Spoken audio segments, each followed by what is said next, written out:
Bien, vamos a continuar con la carta de Pablo a los Gálatas en el capítulo 2 y ahora desde el versículo 11 hasta el 14. Y lo leemos. Pero cuando Pedro vino a Antioquía, le resistí cara a cara, porque era de condenar. Pues antes de que viniesen algunos de parte de Jacobo, comía con los gentiles. Pero después que vinieron, se retraía y se apartaba, porque tenía miedo de los de la circuncisión. Y en su simulación participaban también los otros judíos, de tal manera que aún Bernabé fue arrastrado por la hipocresía de ellos. Pero cuando vi que no andaban rectamente conforme a la verdad del Evangelio, dije a Pedro delante de todos: si tú, siendo judío, vives como los gentiles y no como judío, ¿por qué obligas a los gentiles a judaizar? Eterno Padre, gracias porque tu amor es grande, Padre Celestial. Y tú, Señor, nos has rescatado de en medio del mundo, de la gente, del pueblo, para que seamos tus siervos, Señor, y te sirvamos. Gracias, Señor. Enséñanos hoy, te pedimos, en el nombre de Jesús. Amén. Bien, y veíamos la vez anterior y venimos viendo toda la epístola segunda y la primera también de los Corintios y ahora la de la epístola a los Gálatas, cómo Pablo lucha ardientemente en contra de herejías que se estaban predicando, de falsos maestros que venían a enseñar malas cosas a los que ya eran hijos de Dios. ¿Por qué? Porque deseaban, como fin último, que aún los elegidos también fueran engañados. Y veíamos cómo no hay jerarquías en el pueblo de Dios y cómo no existe nada así como una cobertura, ni existe nada así como una élite de maestros o élite de grandes siervos del Señor ante los cuales los demás deban someterse, sino que a todos nos llamó el Señor para que nos ministremos mutuamente y seamos sus hijos. Y que aún, aunque algunos tienen responsabilidades pastorales y tendrán que dar cuenta delante de Dios por aquellos a los cuales el Señor pone a su cuidado, de todas maneras eso no da ninguna libertad como para enseñorearse de nadie, como sucede y como Pedro mismo lo dice en su primera epístola en el capítulo 5. Y acá Pablo dice: cuando Pedro vino a Antioquía, le resistí cara a cara. Le resistí cara a cara. De manera que en primer lugar lo que podemos ver es que Pedro no era el superior de Pablo. Si bien habíamos visto cómo en la primera parte del capítulo 2, Pablo había ido a Jerusalén y él reconocía que Pedro era uno de los que tenían reputación dentro del pueblo y que tenía cierto ascendiente sobre el resto de los cristianos. Él reconocía eso de Pedro y de hecho les dijo así: a Pedro le fue dado el ministerio de la circuncisión. Entonces, aunque él reconocía eso, Pablo no lo consideraba un superior, no lo consideraba un iluminado, extra iluminado por encima de él ni por encima de nadie. De manera que podemos dar por tierra también con este pasaje, con esa doctrina que dice que Pablo fue el primer papa, por ejemplo, que fue el jefe de la iglesia por sobre los demás. Podemos dar por tierra también con aquella doctrina que dice que fue Pablo quien fundó el cristianismo en contraposición al judaísmo, lo cual también es mentira, porque vemos cómo había unidad entre la iglesia judía y el resto de las iglesias. De manera que Pedro no tenía ningún tipo de poder sobre Pablo, sino el amarse mutuamente, el corregirse mutuamente el enseñarse mutuamente, el exhortarse mutuamente. Como también Pablo dice, es necesario exhortarse a tiempo y fuera de tiempo. Cuando es necesario hacerlo, es necesario hacerlo así. De manera que no había un acuerdo de obediencia a través del cual las iglesias gentiles, las iglesias goy o goyim, como sería en hebreo, tenían que sujetarse o someterse a las iglesias judías o a las iglesias de Jerusalén, y mucho menos a las iglesias de lugares como Roma, por ejemplo. O sea, no existía tal cosa, y Pablo mismo dijo: nosotros ni por un momento accedimos a someternos, como vimos la semana pasada, a ellos, a aquellos que venían como si vinieran de parte de Jerusalén, que no era así, o venían a espiar nuestra libertad en Cristo. Libertad en Cristo. Entonces no existía tal cosa como una sujeción, una sumisión, un acuerdo de obediencia o una obediencia debida a las autoridades superiores. No existía tampoco tal cosa como el magisterio de los apóstoles, porque el único magisterio, el único que nos enseña es Cristo. Y tampoco Pablo aceptaba ningún tipo de cobertura. O sea, Pablo no decía: bueno, nosotros estamos trabajando acá en Galacia, pero bajo la cobertura de Jerusalén, no sea cosa que tengamos algún problema y ellos son nuestros mentores y nos cubren, y le mandamos todos los diezmos a Jerusalén. No, como son las coberturas hoy, ¿no? Que ya yo te voy a dar la cobertura, pero la cobertura tiene un valor económico, tiene un sentido pecuniario, de manera tal que no existía tal cosa tampoco. O sea, Pedro le resistió cara a cara, le resistió cara a cara. ¿Por qué dice? Porque era de condenar. Era de condenar. Y aquí vemos algo, decimos: ¿cómo Pedro hizo algo que era de condenar? ¿Cómo es que un hermano como Pedro, que ha predicado en el día de Pentecostés, 5.000 personas se convirtieron, y ahora es un maestro en Jerusalén y enseña en los lugares donde va, y fue y el Señor lo mandó a ver a Cornelio para que les predique el Evangelio? ¿Cómo es que Pedro hizo algo que era de condenar? ¿Cómo pasa eso? Y pasa porque Pablo era un ser humano, porque Pablo era un hombre falible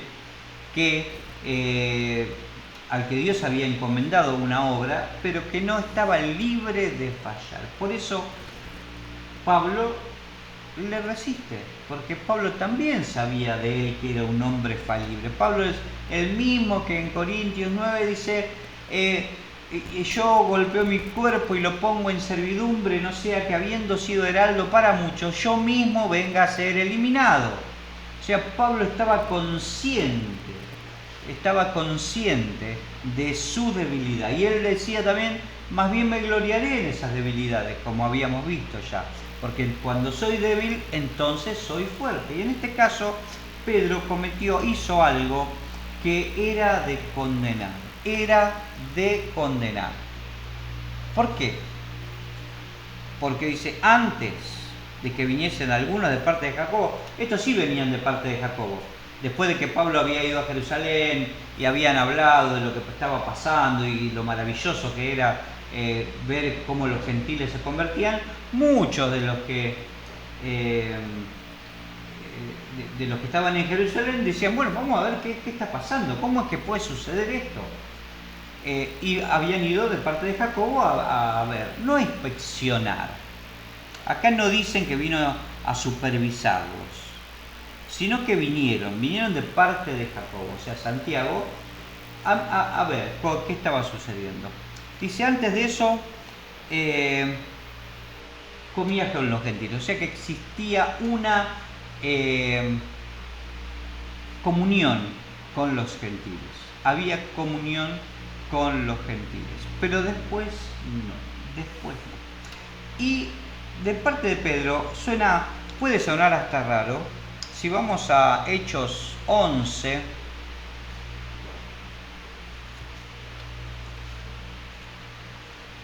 Hechos 10 vamos primero, Hechos 10 del 25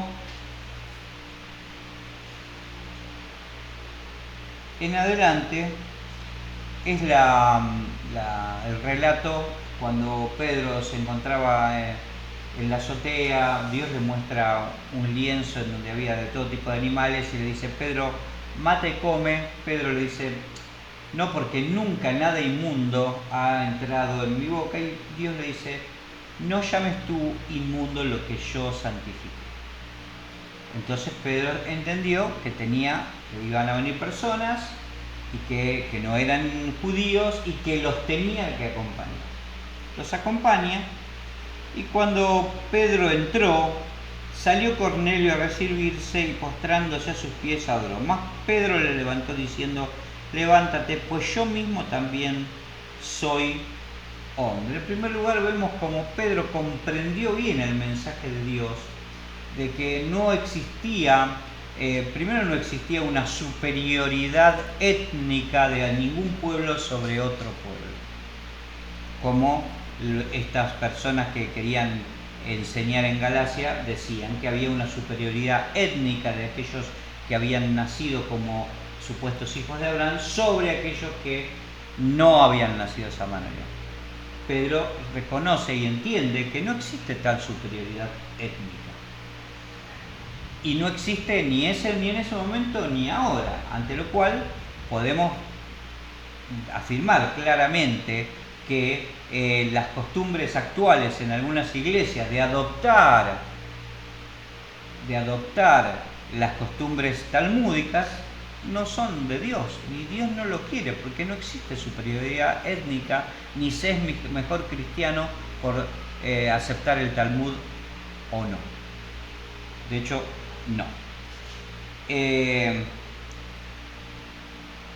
Mas Pedro le levantó diciendo: levántate, pues yo mismo soy hombre, soy igual que vos. Pedro entendió que Cornelio, que era un gentil, un hombre temeroso de Dios, era igual que él, no era más que él. Y al decir que era un hombre temeroso de Dios, había una escala que tenían en ese momento, en el cual aquellas personas que querían o que aceptaban las enseñanzas de Moisés sin haberse circuncidado y sin haber ido a formar parte del pueblo, se los conocía como temerosos de Dios. Y aquellos que ya daban el paso de la circuncisión y se convertían al judaísmo eran prosélitos. Entonces existía como una escala. Él era temeroso de Dios, o sea que estaba, digamos, en la escala más baja del judaísmo. Pero Pablo no tiene problemas en ese momento, porque Dios ya se lo había dicho. Dice: y hablando con él, entró y halló a muchos que se habían reunido, y les dijo: vosotros sabéis cuán abominable es para un varón judío juntarse o acercarse a un extranjero. Pero a mí me ha mostrado Dios que a ningún hombre llame común o inmundo. Por lo cual, al ser llamado, vine a replicar, sin replicar. Así que pregunto: ¿por qué causa me hacéis hecho venir? Y luego sigue el mensaje, sigue la historia. De manera que Dios le mostró que ningún hombre es común o inmundo en ese momento. Ningún hombre es común o inmundo. Y fue y le predicó a Cornelio. Cuando pasó todo esto, volvió a Jerusalén y, claro, fue a dar el informe a la iglesia en Jerusalén. Dice, y en el capítulo 11, del 1 en adelante, dice: oyeron los apóstoles y los hermanos que estaban en Judea que también los gentiles habían recibido la palabra de Dios. Cuando Pedro subió a Jerusalén, disputaban con él los que eran de la circuncisión, diciendo: ¿por qué has entrado en casa de hombres incircuncisos y has comido con ellos? O sea que Pedro de entrada también tuvo esa oposición. también tuvo la oposición, y a esto les importó nada que Dios le haya mostrado visión, que Dios le haya dicho que no debía llamar común o inmundo lo que él había santificado, todo eso a ellos no les importó nada. Lo único que les importaba es: ¿por qué entraste a comer con hombres incircuncisos? O sea que Pedro había sentido eso, había vivido esa situación. A pesar de lo cual, no obstante lo cual, cuando llegan los que envían a Jacobo, que se ve que por ahí ya los conocía, porque por ahí alguno de estos que se le había opuesto fue uno de los que fue a ver, porque no hay comedido que salga bien. Alguno de estos por ahí fue a ver qué era lo que estaba pasando, fue hasta Galacia a decir: a ver, el lío que están haciendo Pablo y encima Pedro, vamos a corregir las cosas. Y Pedro, sabiendo todas esas cosas, cuando ellos no estaban, comía con los demás y no tenía ningún problema. Tenía comunión con sus hermanos que eran gentiles. Pero cuando vino, se apartaba de ellos. De manera tal que eso era de condenar. Esa hipocresía que Pablo estaba demostrando, que Pedro estaba demostrando al apartarse de aquellos que eran sus hermanos, simplemente porque estaban otros mirando. Es lo cual nos da una serie de causas por las cuales uno puede llegar a... Tenía vergüenza de que lo viera. Lo cual, claro, nos lleva a las consecuencias nefastas que a veces trae la presión social cuando uno se deja llevar por esa presión social. Cuando uno deja que la mirada del otro condicione mi comportamiento. Cuando uno deja que las opiniones de otros condicionen nuestros comportamientos. Y esto es una enseñanza que hoy debemos tomar claramente, porque claro, hoy en día todos o muchos van detrás de grandes siervos de Dios, eso de grandes entre muchas comillas, y lo de siervo de Dios también entre comillas, porque si se autotitulan grandes siervos de Dios es porque probablemente ni siquiera sean siervos de Dios. Y claro, todo el mundo va y los acepta, y acepta su palabra, y acepta incluso sus enseñanzas, y acepta su doctrina por una cuestión de presión social. Claro, ¿cómo me voy a oponer a este hombre, a esta persona a la que todos admiran y a la que todos oyen y a la que todos le hacen caso? ¿Cómo me voy a oponer? Si tiene una persona de gran éxito económico, de gran éxito eclesial, millones de personas, miles de personas van a su iglesia, ¿cómo me voy a oponer a él? Como decíamos la semana pasada, incluso puede llegar a ser presidente. ¿Cómo voy a pensar que esa persona está equivocada? Sin embargo, esa presión social fue la que lo llevó a Pedro a actuar con hipocresía. Esa presión social lo llevó a actuar de manera condenable. Y a veces nosotros, por dejarnos llevar por esa presión social, empezamos a actuar de manera condenable, aceptando aquellas cosas que no se pueden aceptar. Por ejemplo, la acepción de personas. Por ejemplo, la teología de la prosperidad. Por ejemplo, la confesión positiva. Y tantas cosas que se aceptan por presión social y se hacen comunes y entran al vocabulario cristiano, al vocabulario eclesiástico, y los terminamos diciendo y terminamos no aceptando un no por respuesta a Dios, por ejemplo, porque es famoso y un famoso lo dice, entonces lo decimos. Entonces, por presión social a veces terminamos haciendo cosas condenables. A veces también por pertenecer a un grupo, ¿no? O sea, claro, estar en este ministerio a mí me hace bien porque, claro, yo, imagínate, soy un maestro en este ministerio. Soy un pastor en semejante ministerio, entonces yo soy más importante. A mí me mandan a hacer tareas importantes dentro de este ministerio, entonces soy importante. O sea, a veces por pertenecer, y Pablo y Pedro también, por pertenecer o marcar su pertenencia al pueblo, a su etnia, también lo llevó a hacer cosas condenables. A veces también nos llevan a hacer cosas condenables, por ejemplo, el no arriesgarnos a perder nada. A veces no queremos perder cosas. No queremos perder nuestro puesto, nuestra posición, no queremos perder nuestra influencia, no queremos perder el respeto, supuesto respeto, de aquellos que en realidad no importaría si nos respetan o no, porque da lo mismo. A veces el no querer respeto es también simplemente el hacer caso a lo que los demás digan. Y a veces por ese deseo de no arriesgar nada, no hacemos cosas condenables, hacemos cosas que nos pueden destruir.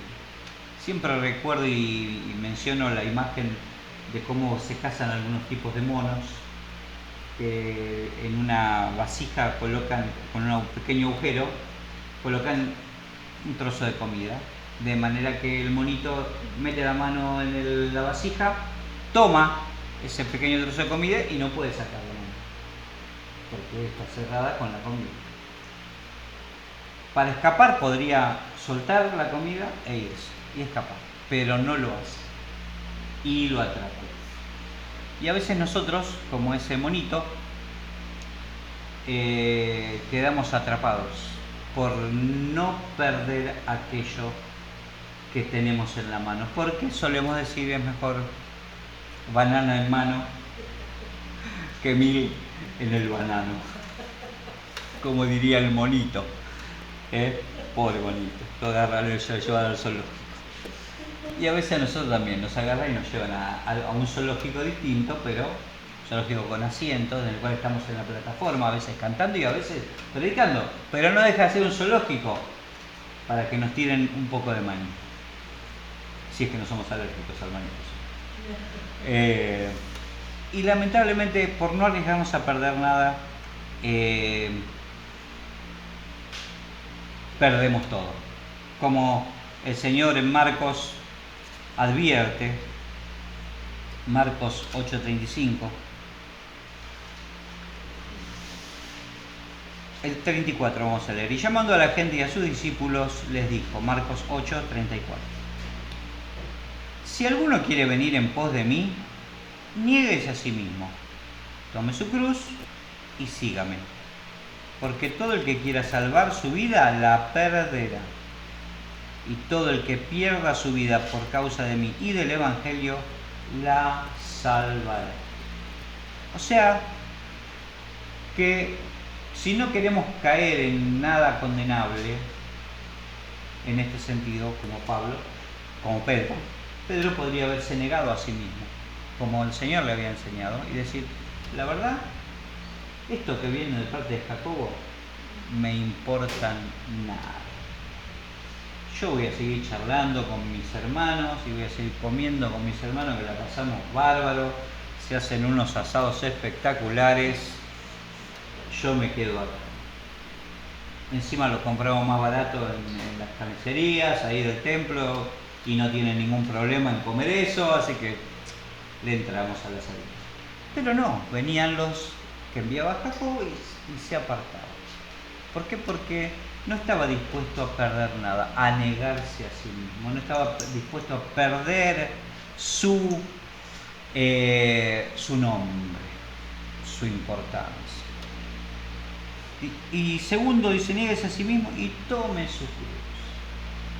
Pedro no estuvo dispuesto a tomar la cruz y a decir, a mí, el que me dijo que mis hermanos no son inmundos, fue Dios.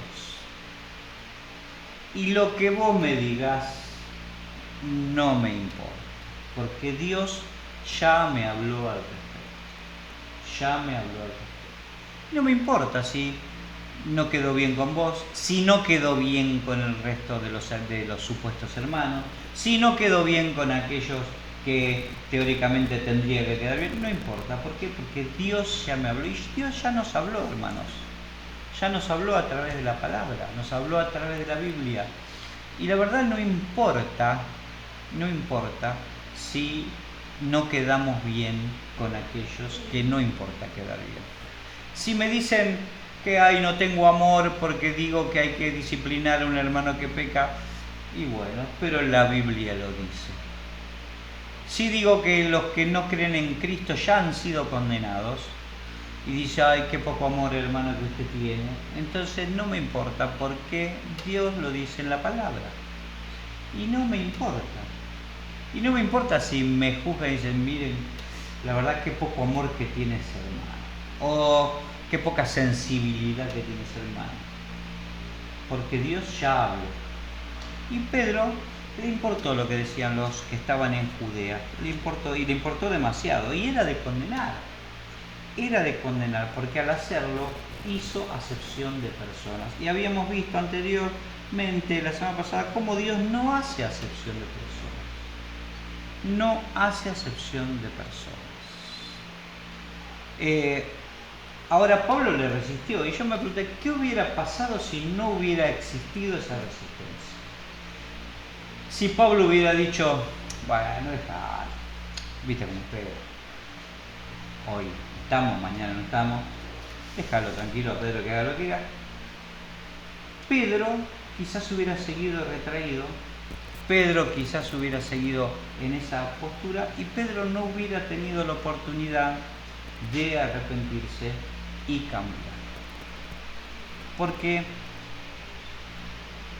es necesario que cuando estamos en pecado, cuando estamos haciendo cosas que son de condenar, haya un hermano que nos resista cara a cara. Haya un hermano que diga, mirá que yo ya saqué la viga de mi ojo y estoy mirando en tu ojo una pajita. Porque cuando el Señor dice, no le digas a tu hermano, no mires la paja de su ojo, quita primero la viga, no está diciendo que no tenemos que avisarle al hermano que tiene una pajita en su ojo. Está diciendo que tenemos que quitar primero la viga para poder decirle al hermano. Entonces hay un hermano que ve mejor, que me ve de afuera y se da cuenta que estoy haciendo algo de condenar, es una bendición para mí. Fue una bendición para Pedro que Pablo lo hiciera. Y es una bendición para cada hermano, que haya un hermano que lo resista cara a cara. Claro, que lo resista por ahí como el Señor. Pablo lo resistió delante de todo el mundo. Lo agarró, dijo, mira, Pedro, déjate hinchar. No puede ser que te comportes así, se lo dijo delante de todo. Como para que no quede duda. Por ahí nos gustaría más el camino de que primero agarrarlo a solas y después ir con dos hermanos y después si no acepta, como fue lo que se estableció antes. Pablo no, Pablo lo resistió cara a cara. Lo resistió cara a cara. ¿Por qué era de condenar? Porque él hacía esto y ya estaba arrastrando a otros. Se retraía y se apartaba porque tenía miedo. Y en su simulación participaban también los otros judíos. Dice, claro, aquellos que consideraban que Pedro sí era una persona de importancia, y lo era, pero que su palabra tenía mayor valor que su palabra, que la palabra de cada uno, decía, no, si Pedro lo hace, esto debe ser así, lo seguían. Judíos que habían estado con Pablo, que habían ido a predicar a Galacia, y que lo habían acompañado a Pablo en el primer viaje misionero, como Bernabé, porque dice, de manera que aún Bernabé fue también arrastrado por la hipocresía de ellos. O sea, si no hay quien resista cara a cara, entonces corremos el riesgo de que esto que es de condenar se multiplique. Y ya no sea solamente un hermano que lo haga, al cual no resistí cara a cara, sino que después arrastre a otro, y después a otro, y después a otro. Y no lo resistimos cara a cara. Y por no haber resistido cara a cara algunas herejías que hoy se predican, hoy son tan abundantes esas herejías. Y son tan difundidas en las iglesias ese tipo de enseñanzas que son heréticas. ¿Por qué? Porque no las resistimos cara a cara. Con la certeza, como le pasó a Pablo, de que los líderes no están exentos de esto. No son una casta eclesial impoluta. No existe la infalibilidad. Pedro ni era el primer papa y por consiguiente no era infalible. Bueno, de hecho la infalibilidad papal es algo que se inventó en el siglo XVIII o XIX, o sea que nunca antes.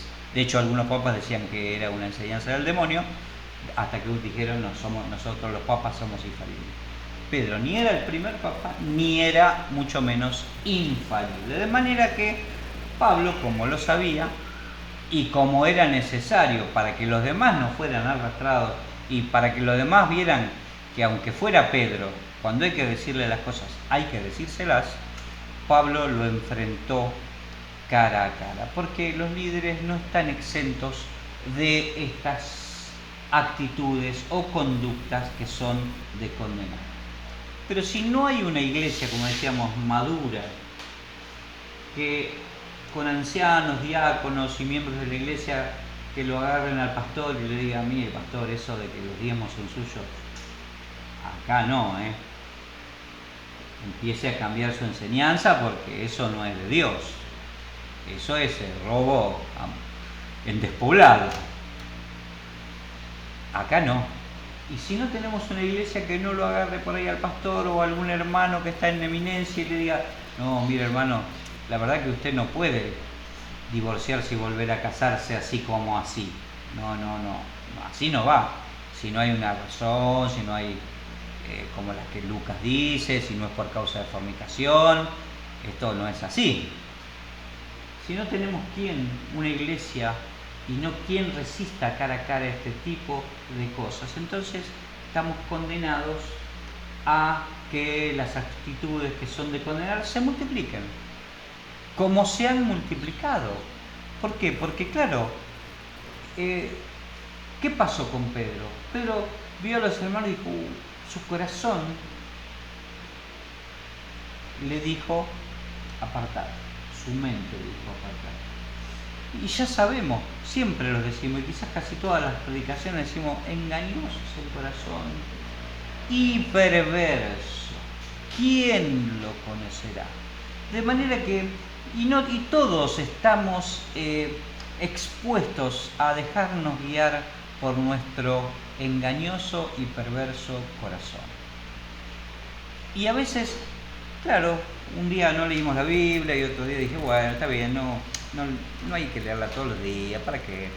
Y nos vamos alejando de la palabra y un día se nos ocurre algo en nuestro corazón y dice, claro, esto tiene que ser así.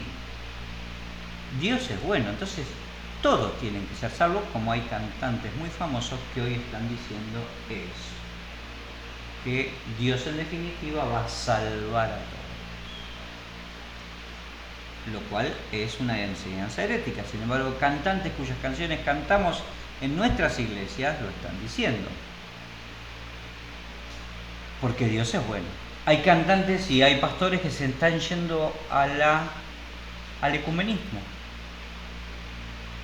Porque dice, ay, bueno, todos somos hermanos. Y Dios es el mismo para todos. Y el Evangelio es el mismo. Cuando hemos visto claramente que hay otros evangelios, hay otros Jesuses, hay otros dioses, hechos a imagen y semejanza de aquel que los inventa. Entonces, cuando un líder, un pastor o un hermano empieza a andar según su engañoso y perverso corazón, es necesario que haya una iglesia madura, que lo resista cara a cara, que no crea en la infalibilidad del líder, que no crea que como él es el ungido de Jehová y no toquen al ungido de Jehová, no le digan nada al ungido de Jehová, el ungido termine untado y afuera del evangelio. De manera que necesitamos una iglesia que resista cara a cara esas cosas, que las resista cara a cara y que no deje que se vayan por detrás de las imaginaciones de su corazón, como dice Jeremías 13:10. Este pueblo malo no quiere oír mis palabras. Jeremías 13:10. Este pueblo malo no quiere oír mis palabras, que anda en las imaginaciones de su corazón y que va en pos de dioses ajenos para servirles y para postrarse ante ellos. Y vendrá a ser como este cito, está hablando de la señal del cito podrido, ¿sí? O sea, andan detrás de la imaginación de su corazón, la imaginación de su corazón. Es un pueblo malo. ¿Por qué? Porque somos malos. Nuestro corazón es perverso, es malo, y si lo dejamos actuar y ganar sin pasarlo por el tamiz de la palabra, entonces vamos a terminar haciendo estas cosas como Jeremías dice, como también lo repite en Jeremías 11:8, dice, pero no oyeron. O sea, fíjense como dice, este pueblo no me quiere oír, este pueblo no oyó. O sea, llega un momento en el cual está tan cegada una persona que anda detrás de las imaginaciones de su corazón que ya no oye. Ya, aunque le resistas cara a cara, cuando lo resistas cara a cara, en vez de cambiar, te tira una cisterna, como le pasaba a Jeremías, que lo tiraron a una cisterna. Porque en su momento, cuando fue posible, no se hizo. Pero no oyeron, ni inclinaron su oído. Antes se fueron cada uno tras la imaginación de su malvado corazón. Por tanto, traeré sobre ellos todas las palabras de este pacto. Y llegaron las palabras. Vino Babilonia y se lo llevó cautivo. Y en el 16:12 también dice, y vosotros habéis hecho peor que vuestros padres, porque aquí que vosotros camináis cada uno tras la imaginación de su malvado corazón, no oyéndome a mí. O sea, en ese momento Pedro caminó detrás de la imaginación de su malvado corazón. Pero Pablo estaba ahí para resistirlo cara a cara. Y hacerlo volver en sí. Y Pablo volvió en sí. Y Pablo mismo dice, nuestro querido hermano Pablo, que os ha escrito largamente entre las cuales hay cosas difíciles de entender, las cuales algunos tuercen para su propia perdición. O sea que me imagino que no le habrá sido a Pedro fácil entenderlo a Pablo en ese momento. ¿Qué te pasa, Pablo? ¿No te das cuenta de lo que está pasando? No me importa lo que está pasando, le dijo Pablo. No importa. Y lo resistió. Pero cuando no resistimos y seguimos detrás de nuestro malvado corazón, como 2 Corintios también, hay infinidad de pasajes, leemos algunos para tener una visión a vuelo de pájaro.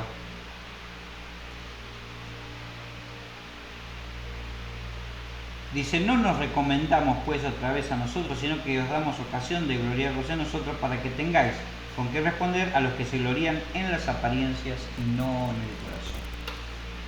Porque quizás Pedro se estaba gloriando en esas apariencias, o sea, le importaba en ese momento más la apariencia de un hijo de Abraham totalmente abnegado a su descendencia y a su etnia, que mostrarse como un siervo de Dios que había recibido palabra de Dios y que tenía que hacer la voluntad de Dios. Y hay muchos que viven detrás de las apariencias, apariencias a las cuales Jesús no les daba importancia, tanto no les daba importancia que aún aquellos que eran enemigos de Jesús se daban cuenta de que a Jesús no le importaba nada de esto, y incluso quisieron usarlo en su contra. En Marcos 12:14, viniendo algunos de ellos, hablaban en cuanto al tributo, si había necesario dar tributo al César. Dijo: maestro, sabemos que eres hombre veraz y que no te cuidas de nadie, porque no miras la apariencia de los hombres, sino que con verdad enseñas el camino de Dios. Y ahí la pregunta: ¿es lícito dar tributo al César? O sea, ellos sabían claramente que a Jesús le importaba nada lo que ellos pensaran, le importaba nada lo que los demás pensaran. Él iba a hablar con verdad la palabra de Dios, con verdad la palabra de Dios. Y así se tuvieron que ir con la cola entre las piernas, porque la respuesta que les dio fue soberbia, maravillosa. O sea que es necesario, como Pablo hizo, que resistamos cara a cara todas estas cosas que son de condenar, todas aquellas cosas que sean de condenar. Es necesario contar con cristianos dispuestos a confrontar por la palabra. Es necesario que asumamos nuestro sacerdocio, porque somos sacerdotes. Primera Pedro 2:9 lo conocemos mucho: mas vosotros sois real sacerdocio, pueblo adquirido por Dios, nación santa, real sacerdocio, pueblo adquirido por Dios, para anunciar las virtudes de aquel que os llamó de las tinieblas a su luz admirable. Es necesario que asumamos eso. Como dice Apocalipsis 1:6, Él hizo de nosotros un pueblo de reyes y sacerdotes. Eso se predica bastante, se habla mucho de estos pasajes, pero claro, para enfatizar los beneficios que tenemos como reyes. O sea, somos reyes y sacerdotes, así que tenemos que tener un BMW, una casa de 5 ambientes. No, enfaticemos las responsabilidades del sacerdote. Las responsabilidades del sacerdote, que es guiar al pueblo a Dios, ministrar al pueblo, a nuestros hermanos, que a su vez tienen también la responsabilidad de ministrarme a mí, para llevarnos mutuamente a Dios, para que crezcamos a la altura de un varón perfecto, a la altura de Cristo. Pablo estuvo dispuesto a hacerlo con Pedro. Pablo estuvo dispuesto a confrontar cara a cara, a resistir cara a cara estas cosas que eran de condenar.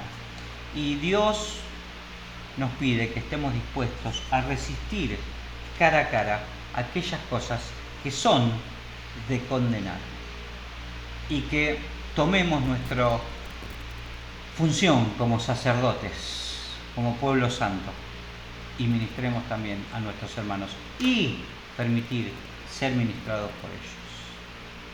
Eterno Dios, te agradecemos por tu gran amor y tu misericordia. Gracias, Señor, porque tú nos has unido, Señor, como iglesia, Señor, como grupo, Señor, que mutuamente se edifica.